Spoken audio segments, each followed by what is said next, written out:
আছে, কোনো দিন রসুলের কথা শুনে মজা পাবে না, কোনো দিন মজা পাবে না।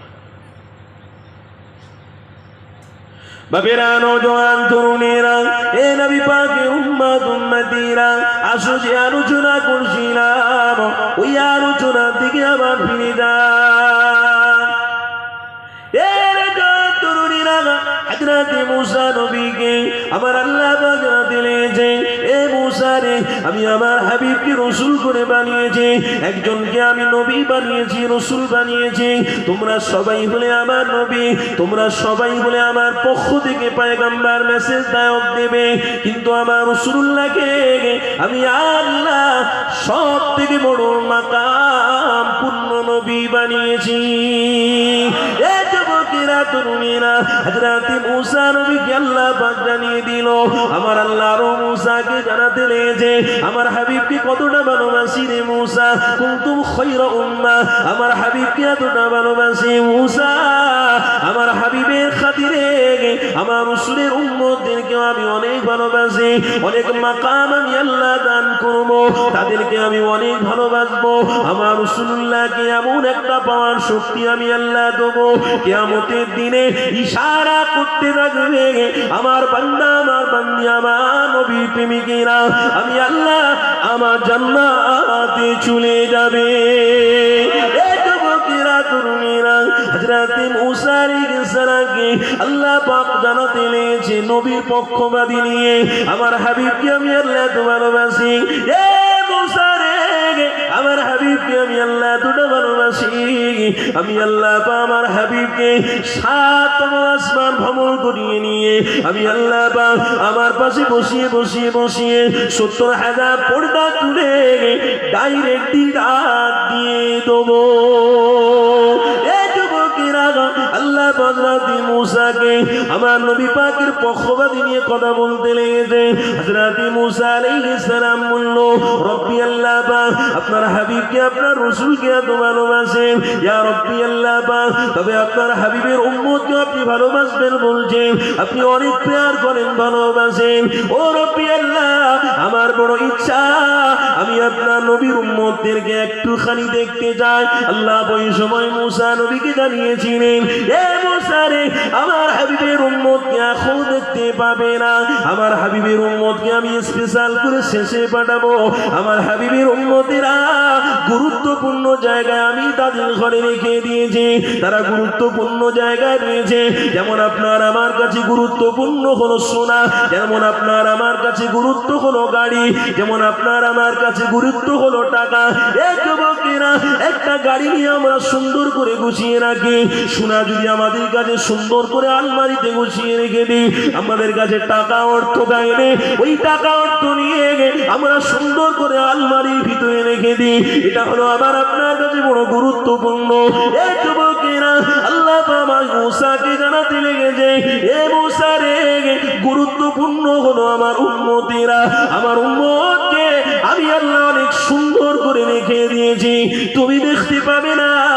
ওই সময় মুসা নবী জানিয়েছিলেন, ও রব্বি আল্লাহ পাক, আমি আমার উম্মতিকে, আপনার হাবিবের উম্মতিকে দেখতে পেলাম না। যখন রব্বুল আলামিন আল্লাহ একটু অন্তত আপনি কথাটা শোনান, আমি মুসা উম্মতকে কেমন আপনি মর্যাদা দিয়েছেন, কথাটা একটুখানি শুনলে আমি মুসা বড় খুশি হতাম। আরো জোরে বলো, এ যুবকেরা, তরুণীরা, তখন মুসা আলাইহিস সালামকে আমার আল্লাহ পাক জানিয়েছিল, মুসা রে, তুমি যখন কথা শুনবে বলছো, শোনো শোনো, আমরা সবাই বলেছিলাম লাব্বাইক আল্লাহুম্মা লাব্বাইক, লাব্বাইক ইয়া সাদাই। এই কথাটা যখন বেরোলো, হযরত মুসা নবী তখন বলছে, ও রব্বি আল্লাহ, কথাটা শুনে আমার অন্তর বড় খুশি হয়ে গেছে। আমার আল্লাহ মুসাকে জানিয়েছিল, এ মুসা রে, তুমি কথাটা শুনে তোমার দিল ভরে গেছে, আমি আল্লাহ এটাও তোমাকে জানিয়ে রাখলাম। এ মুসা, আমার নবীর প্রেমিক উম্মত যখন লাব্বাইক আল্লাহুম্মা লাব্বাইক বলেছে, এই লাব্বাইকের ধ্বনি আমি আল্লাহ আজ থেকে কবুল করে নিয়ে আমার কাবা বাইতুল্লাহতে যতরা সবাই হাজিরা এসে তওয়াফ করবে, এই লাব্বাইক আল্লাহুম্মা লাব্বাইক, লাব্বাইক লা শারীকা লাকা লাব্বাইক ইন্নাল হামদা ওয়ান নি'মাতা লাকা ওয়াল মুলক। এই কথাটাকে আমি আল্লাহ আজ থেকে বরাদ্দ কবুল করে নিলাম। আরো জোরে বলুন। শিগো আপনাদের কষ্ট হচ্ছে নাকি বাবু? পিছনের বাবাজিরা বলুন না কষ্ট হচ্ছে? আহা, মুসা নবী শুনতে চেয়েছে কি একটু কথা, আর উম্মতরা বলেছে কি লাব্বাইকা আল্লাহুম্মা লাব্বাইক। আমার আল্লাহ বলছে মুসা শুনেছে? বলে দিল ভরে গেছে। এই মুসা শুনে রাখো, আমার নবীর আশিকরা যে কথাটা বলল লাব্বাইকা আল্লাহুম্মা লাব্বাইক, এই কথাটা আমি আজ থেকে আমার বাইতুল্লাহ শরীফ তওয়াফ করতে গিয়ে বলাটা কবুল করে নিলাম, বরাদ্দ করে দিলাম। জোরে বলুন। তাহলে আমাদের কথাটা আল্লাহ কবুল করে বাইতুল্লাহ শরীফ তওয়াফটাকে, তওয়াবের সময়ে এই কথাটাকে আল্লাহ বরাদ্দ করেছে। তাহলে আমরা সেই উম্মত তো নাকি? কি গো বলুন না বাবারা, নাকি আমরা সেই মারামারি করা উম্মত? কথা বলেন না। রাস্তায় যেতে যেতে কারোর সঙ্গে হাত বুঝি মার সেই উম্মত। হ্যাঁ, একজন কোটি কোটি টাকার মালিক, ভালো আলহামদুলিল্লাহ আল্লাহ দিচ্ছে ভালো, তার পাশে আমরা বাস করি। আরে কোটি টাকা আমাকে, কোটি টাকার মানুষ আমাকে দেখে না, আমাকে গুরুত্ব দেয় না, তাই বলে আমি কি হিংসা করতে ছাড়ি নাকি? আরে ভাই, সে ভালো লাগে না, তার ভালো লাগে না, সে আমাকে দেখে না, না আমার হিংসার কি দরকার আছে? তোমাকে আল্লাহ দিয়েছে, তুমি করবে যাও। এই নবীর উম্মত এরকম আছে না? আমার মুসলমান ভাই যদি অর্থশালী হয়, আরেকজন গরিব ভাই হয়, অর্থশালীকেও বোঝা উচিত যে ওই গরিব মানুষটাকে একটু সাহারা করা। আমি যেমন ভাবে কষ্ট করে বড় হয়েছি, আমার গরিব ভাইটাকেও যদি কষ্টের জায়গাটা দেখাই, তো আমার অসুবিধা কি হবে? আমার চোখ বন্ধ হয়ে যাবে একদিন। এ ভাই যদি বেঁচে থাকে, রাস্তায় যদি থাকে, আল্লাহ এই ভালো রাস্তা দেখানোর জন্য, পথ দেখানোর জন্য, আল্লাহর মখলুককে দয়া করার জন্য আল্লাহ চাইলে আমাকে জান্নাতি বানিয়ে দিতে পারে।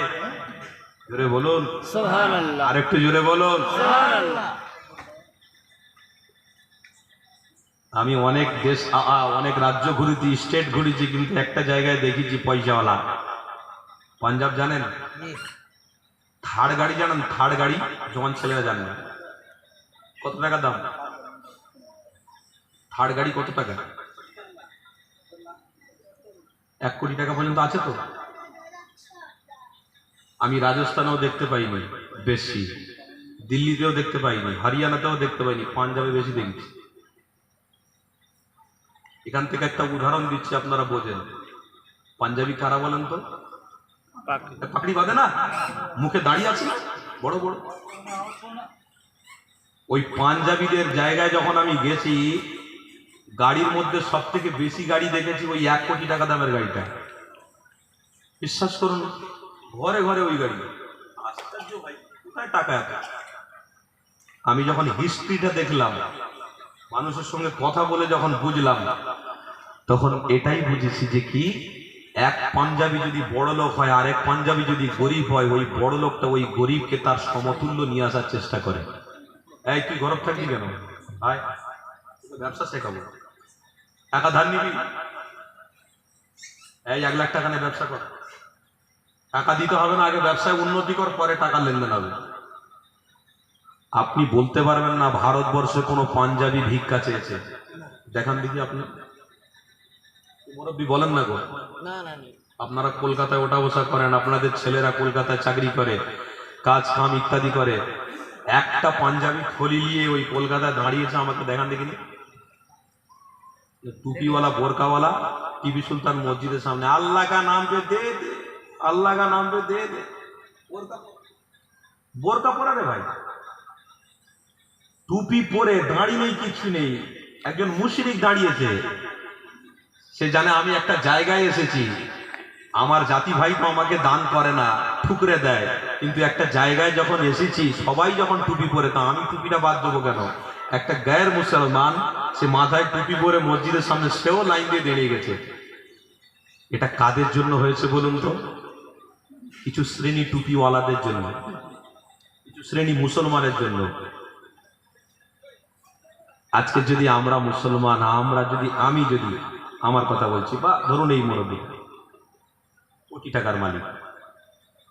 ওনার পাড়াতে 5 জন আছে, খুব গরিব মানুষ।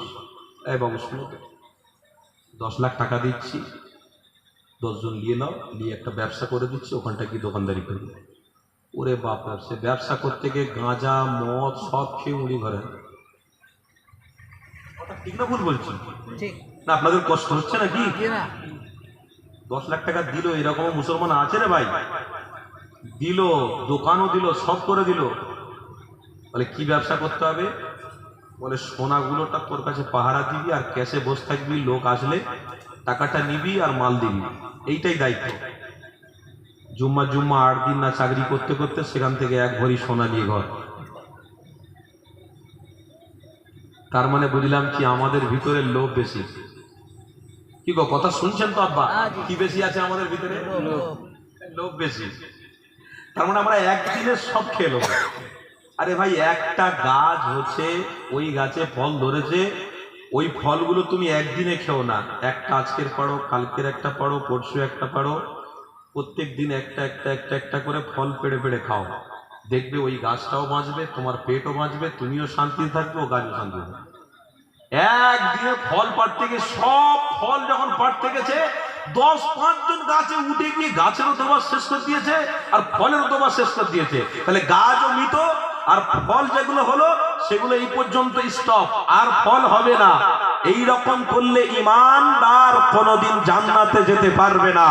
ঈমানদার যদি হও, মুহাম্মদ রাসূলের প্রেমিক যদি হও, তো আবু বকর সিদ্দিককে অনুসরণ করো, উমর ফারুককে অনুসরণ করো, হযরতে জাবের রাদিয়াল্লাহু তাআলা আনহুকে অনুসরণ করো, হযরতে আব্দুল্লাহ ইবনে জুবায়েরকে অনুসরণ করো, হযরতে উসমানে গনিকে অনুসরণ করো।